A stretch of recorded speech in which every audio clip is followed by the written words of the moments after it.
Happy 25th wedding anniversary ಮಾ. ಈ ಮನುಷ್ಯನ ಜೊತೆ 25 ವರ್ಷ ಸಂಸಾರ ಮಾಡಿದ್ಯಲ್ಲ, ನಿನಗೆ ದೊಡ್ಡ ಅವಾರ್ಡೆ ಕೊಡ್ಬೇಕು. ಅಕ್ಕನ ಜೊತೆ ನಾನು ಈ ಮನೆಗೆ ಬಂದು 25 ವರ್ಷ ಆಯ್ತು, ನನಗೂ ಸಿಲ್ವರ್ ಸಿಬ್ಲಿ ಹಬ್ಬನೇ.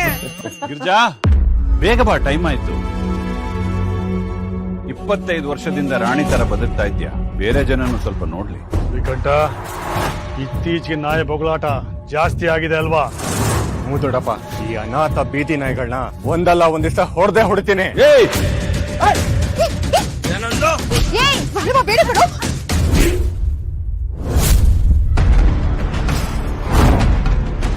ನಮ್ಮ ಮನೆಯಲ್ಲಿ ಕೆಲಸ ಮಾಡ್ಕೊಂಡ ನಾಯಿ ಇದೀನಿ.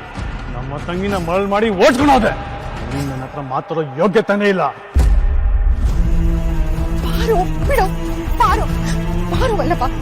ಪ್ರೀತಿಸಿ ಮದ್ವೆ ಆದ್ರೆ ನಂತರ ದಿನ ನಾವು ಅನುಭವಿಸ್ಬೇಕು. ನಾನ್ ತೋರಿಸೋ ಹುಡುಗಿ ಮದ್ವೆ ಆದ್ರೆ ನೀವು ಖುಷಿಯಾಗಿರ್ತೀರಿ, ಕುಟುಂಬನೂ ಒಡೆಯೋದಿಲ್ಲ. ನೀವ್ ಯಾರು ಪ್ರೀತಿಸಿ ಮದ್ವೆ ಆಗಲ್ಲ ಅಂತ ನನ್ ಮಾತು ಕೊಡಿ. ಕುಟುಂಬದ ಗೌರವಕ್ಕಾಗಿ ಹಗಲಿರುಳು ಹೋರಾಡ್ತಿರೋ ಪ್ರತಿಯೊಬ್ಬ ಅಪ್ಪನ ಕಥೆ ನಂದ ಗೋಕುಲ ಶೀಘ್ರದಲ್ಲಿ. Download ShareChat.